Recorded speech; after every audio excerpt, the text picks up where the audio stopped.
This sermon is from the series Fulfilled, How Moses, the Prophets, and the Psalms Speak of Jesus. It was preached at Crossway Church in Battleground, Washington. We hope you enjoy. Although it's overshadowed by the wars in the Middle East and the Ukraine, Sudan has a battle that's been going on. It's actually been on and off for, longer than I could imagine. But it's interesting to me. I looked at the stats today, and in a 20-month conflict, as many as 150,000 people have been killed. Now, just to give you an idea of that, Clark County has 520,000 in the entire county, which means that that's over one out of four of the county just wiped away in 20 months. Just imagine if a fourth of the people in this room were gone. Now, this conflict is primarily between an armed militia called the RSF, which is comprised mostly of folks from Arab descent, and the Sudanese government. And both have been accused of doing terrible things. I mean, I won't even go into all the details. It is atrocious. And quite frankly, it's the women and kids who have had to suffer the most. Neither side is actually seeming to care much about humanity, if I'm honest, as I read through the stories. As you can imagine, there's refugee camps, and in one of these camps, it's called Zamzam, has 500,000 residents. I double-checked sources because I didn't believe it the first time. Now, I love this quote that one of the ladies said, the aid workers. It says, "None of us chose this place. To live in Zamzam is to live in the shadow of hunger, disease, and unfortunately rape." They say that as they look at this, you can see terrible things that have happened. You see hungry children who learn to scavenge as soon as they can walk. They eat leaves and grass and even dirt to soothe their aching stomachs. And they said the saddest is to see the withered babies whose mother's milk is dried up. And to be honest with you, to make things worse, as I did my research on it this morning, now the RSF has decided that they're going to shell this defenseless camp. If anybody's facing gloom and darkness, it is the residents of Zamzam. Well, why do I begin my sermon with such a sobering statement? Well, one, I want to actually bring awareness to this. It doesn't make the news like the stuff in Syria or the Middle East. It doesn't make the news like the Ukraine. At least we don't have the family connections like we do in some of the people in this church. And yet this atrocity is happening. But more importantly, I want you to feel the weight of what it would be like to have this kind of suffering and gloom and darkness going on. And there's a reason, because in Isaiah's day, the Jews were suffering under the threat of foreign invaders. Isaiah was written in the time concerning Judah and Jerusalem when particular kings, Ahaz is the one that we're going to be speaking to today, but they were facing the threat of the Assyrians. And if you look at the text right before our text, it's obviously that Israel was under a fog of despair.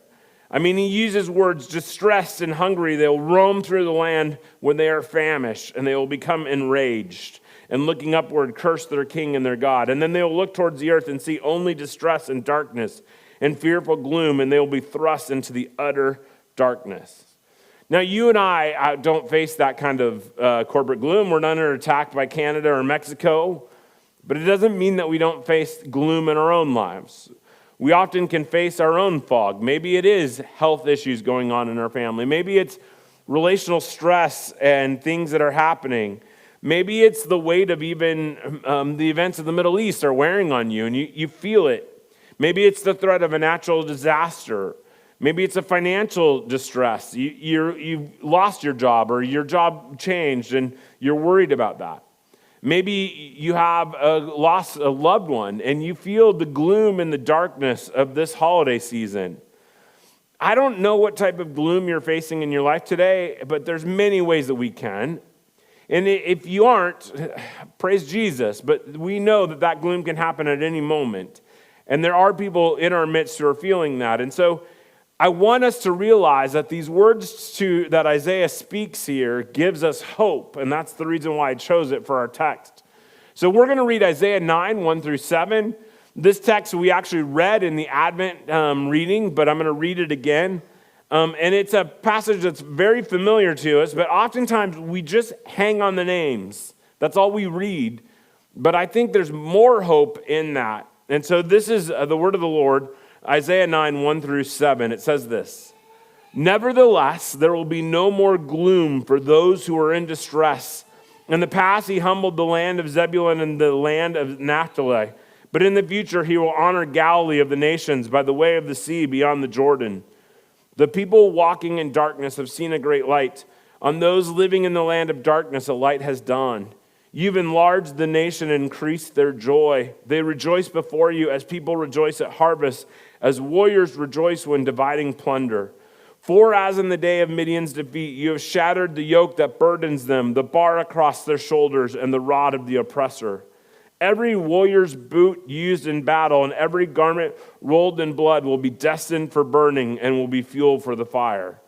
For to us a child is born, to us a son is given, and the government will be on his shoulders, and he will be called Wonderful Counselor, Mighty God, Everlasting Father, and Prince of Peace. And of his greatness, of his government and peace, there will be no end. He will reign on David's throne and over his kingdom, establishing and upholding it with justice and righteousness from that time on and forever. The zeal of the Lord Almighty will accomplish this." As I told you, the people of Israel faced doom and gloom. They faced constant attack underneath the Assyrians, and they hadn't been under their occupation yet, I don't think, when this was written, but the threat of it was constant, and they had actually warning factions who were coming at them, and they were stuck in the middle. And it's in this passage and in this text that the prophet Isaiah speaks a very, very powerful word.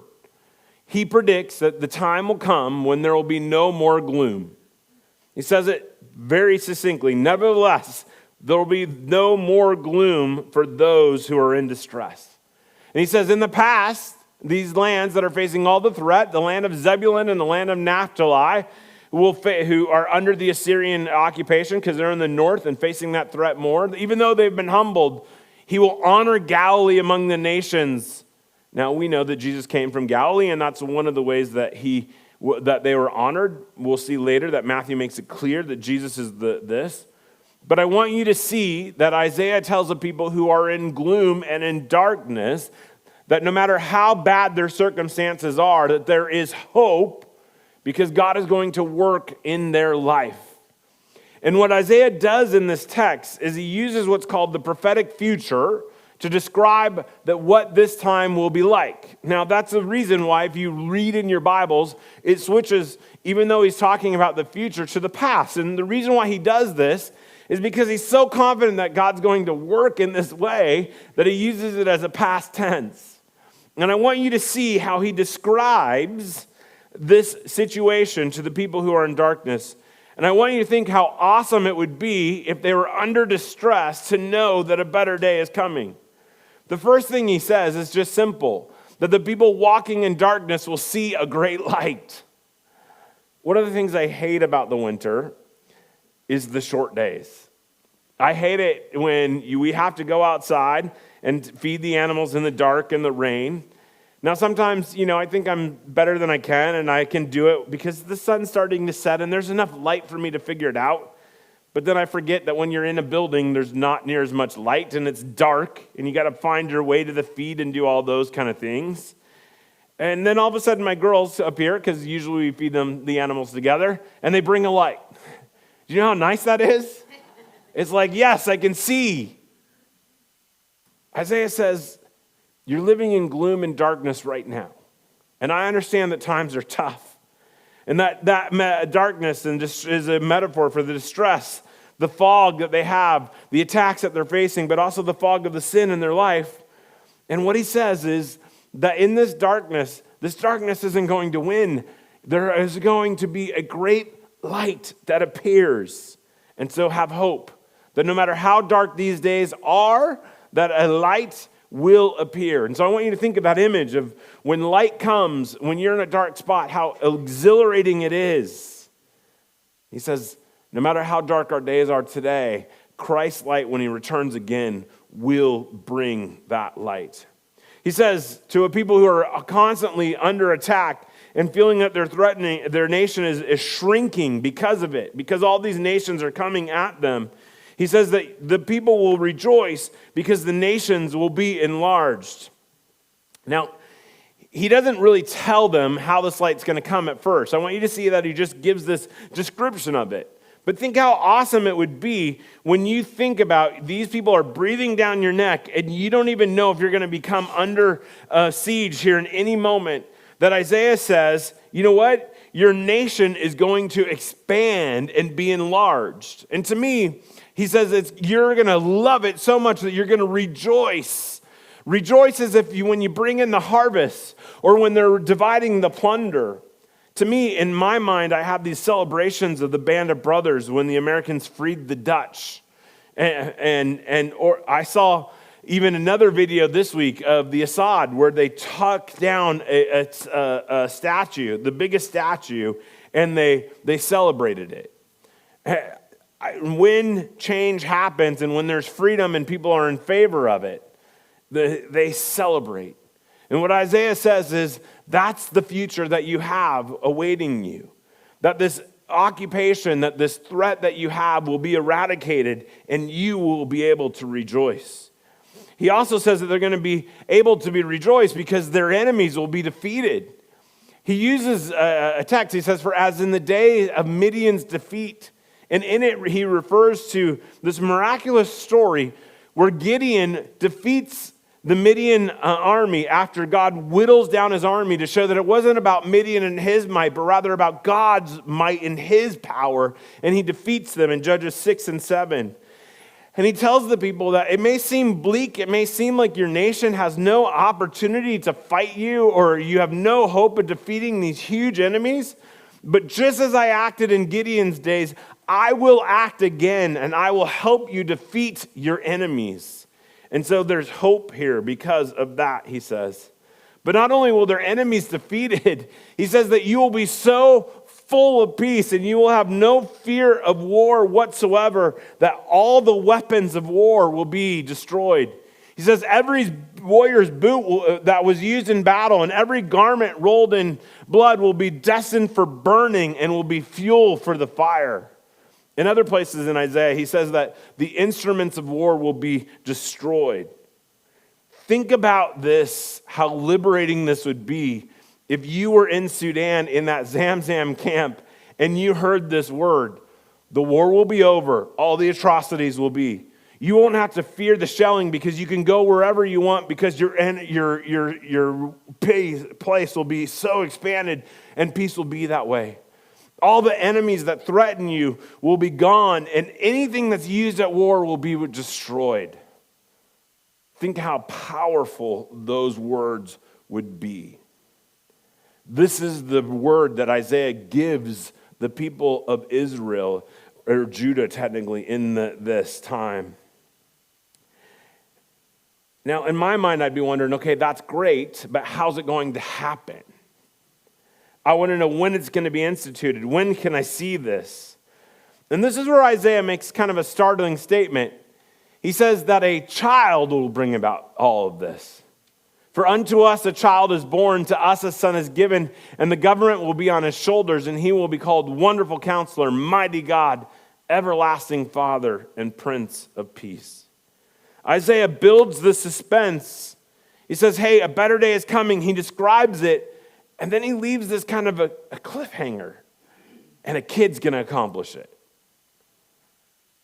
Now, to me, that doesn't really seem too reassuring. But he says a kid will accomplish it. And this kid, he says, will have divine qualities. And what he does when he describes them is he gives 4-part names. And each part has a divine attribute and a human attribute.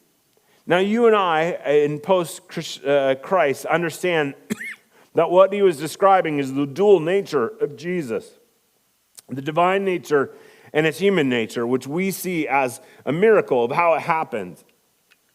But in this day, it would have been shocking because the name was a big deal. You didn't just choose your name. Like, I don't know why my parents named me Brad. It means broad meadow or something. I guess, I don't know. It has nothing really to do with my character or who I am, but that's not the way it was in Israel's day.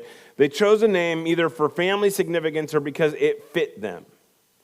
And what Isaiah says is, this child is going to have names that fit him, and it's going to be called Wonderful Counselor, Mighty God, Everlasting Father, and Prince of Peace. But we also forget that to the people of Israel, to use the name of God or anything associated with God in a human way was a big deal. Sorry, I got a frog in my throat. And so for them to bring a God quality to a human quality would have been a very big deal. But I want you to think about this name. If this name described who this person would be, how important it would be. If you're going to have to overcome the enemies around you, you want to know that this person is able and competent. And what he says is that this person will be a wonderful counselor. Now, the wonderful part here is exactly what he talks about the Lord Almighty in Isaiah 28:29. All this comes from the Lord Almighty, whose plan is wonderful, whose wisdom is magnificent. And what he says is that this child will have the ability and the strategy and the counsel, wisdom to do this. He also says that he's going to be mighty enough to accomplish this. He will be mighty God. He's calling this child mighty, even though he's a mere infant. And he says in that we see that word mighty used of God in Isaiah 10, verse 20. In that day, the remnant of Israel, the survivors of Jacob, will no longer rely on him who stuck down, but will truly rely on the Lord, the Holy One. A remnant will return to the mighty God. And what he's saying is that this child will have the might of God. He will be mighty God himself to accomplish this. But he won't do it in all the way that we see modern rulers rule, or these dictators that we see throughout our world, doing it with power and might. Rather, he will do it out of love because he is an everlasting Father.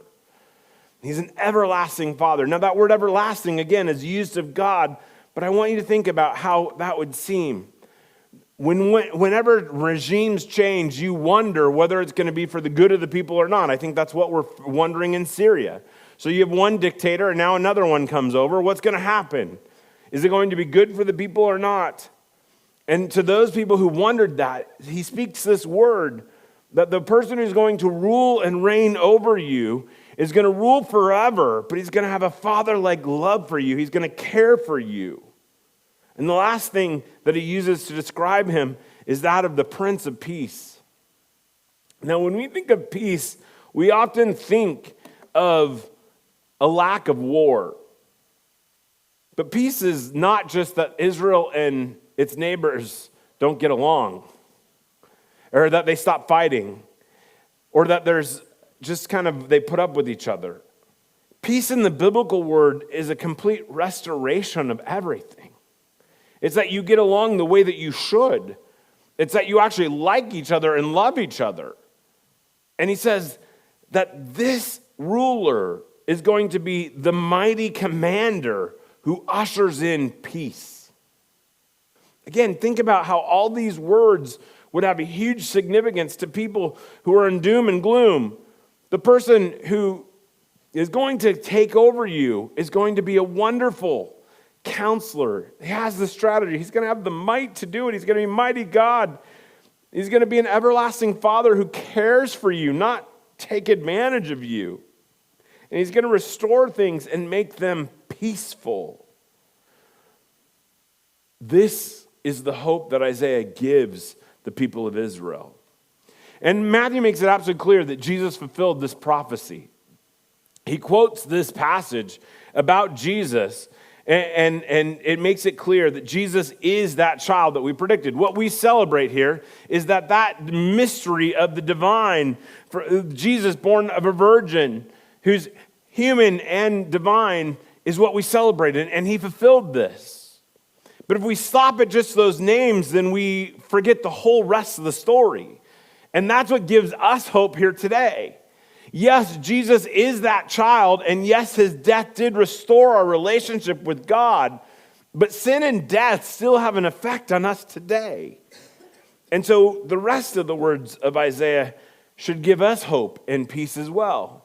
Because Isaiah says that Jesus will return and he will complete this prophecy. He says of this, of the greatness of his government and peace, there will be no end.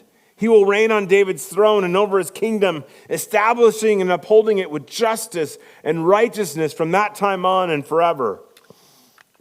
The zeal of the Lord Almighty will accomplish this. Now, first we see that Christ is going to establish an everlasting kingdom. We talked about this even when we looked at some of the passages in 1 Corinthians, but Christ is going to come back again, and he will eradicate sin and evil and death once and for all. And that kingdom is when he comes back again, he will finish the work that Isaiah prophesied, and he will establish this.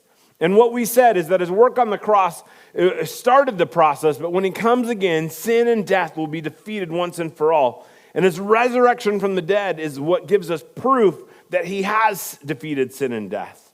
And so he uses this language of his greatness of his government, the peace, there will be no end, and that he will reign on David's throne and over his kingdom. And what that is that this child is the promised Messiah, the one that they've been looking for. But look about how this kingdom is characterized. It very much lines up with what the Gospels and everyone predicts about how Christ will rule and reign. He says the kingdom will be characterized by righteousness and justice. Righteousness and justice. Again, think about what it would be like if you're facing oppression and where people are taking advantage of you and doing these terrible things, to hear that a new king is coming, and that king will give you hope and will give you peace. That kingdom will reign forever, but what it will be about is righteousness and justice. Revelation says this about Christ. It says this, no longer will there be any curse, for the throne of God and of the Lamb will be in the city, and his servants will serve him. They will see his face, and his name will be on their foreheads. And what that means is if we can look into the presence of God, that shalom has actually happened. Peace has actually happened because our relationship with God is restored. And he says there will be no more night, for they will not need the light of lamp or the light of sun, for the Lord will give them light, and they will reign forever and ever. But I want you to read that verse about curse. And if you look earlier in Revelations, it says that there will be no more tears, no more suffering. All the effects of sin and evil will be gone. This is the hope that Isaiah gives us in his text. But what I love about how he ends is that it's not about us and about whether or not we can usher in this, because we're hopeless to accomplish this. But he says what gives us hope that this will actually happen is that the zeal of the Lord Almighty is what will accomplish it. The way that I would phrase it this is that God's undeserving, never-ending love for his people ensures that this kingdom will be established. The love that he showed us in Christ coming, the love that Christ showed us on the cross, the love that continually shows us when we put our hope and trust in him and our relationship with God restored, that love is what's going to usher in the kingdom. And so even though we sit in times of gloom and doom and we wonder where God is at work, we know that a better day is coming when Christ is coming again, and that will make all things new, and all the effects of sin and darkness and gloom will be eradicated. And we know that will happen not because of anything we've done, but rather because of God's great might, his great power, and his great love for us today. Christ will come back and he will finish his redemptive work and fulfill these promises because his deep love for you and for me. That is the hope that we have. So what are the ramifications for us today of this text? I think it's quite simple, that we can anticipate the return of Jesus with joy and readiness. Just like a child is so excited about Christmas Day, maybe a younger child, right? They can't wait to open up presents and they can't wait to celebrate. So too, it should be with us that if we put our hope and trust in Jesus, that we don't need to fear death, and nor do we need to fear Christ coming, because we know what it's going to do to us. And so if we haven't put our hope and trust in Jesus, I encourage you to do that so that you can have that hope and have that anticipation. But we need to live in anticipation Not just get so caught up in this holiday season of what we have to get through and what we need to buy or what we need to decorate or what meals we need to make, but to remember that Christmas is about Christ's first coming, and it reminds us that he's coming again. And let's not forget that. Let's anticipate it with joy and readiness. But the last thing that it can do is that we can find comfort and strength in the promise of his everlasting kingdom. As I said, we all face gloom and doom. We face really big challenges, and I'm not minimizing them at all. Please don't hear that. But when we face those challenges, the way that we face them is if we know that there's an end to it, it gives us hope. And what Isaiah says is that whatever it is that is weighing us down, whatever it is that is challenging us right here in this moment, that ultimately all the effects of sin, relational strife, disease, everything will eventually be eradicated when Christ comes again. And so, yes, it will weigh us down, but we have hope that the pain, and our suffering has limits. That gives me hope that I know it will be different. I think it's sometimes difficult for us to envision this. We kind of can sit in this. And so I just want to end with what a story of a girl and her description of VE Day in London. If you don't know what VE Day, it's the Victory in Europe Day, the night before. And if you know anything about London in World War II, they went through all kinds of terrible things. I mean, they went through bombings. There was fear, there was darkness, there was gloom.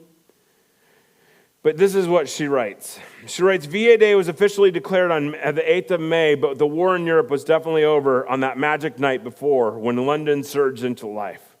What an incredible sight those abundant crowds were that night. A wave of humanity confronted us. Impassioned emotions would never be as high again.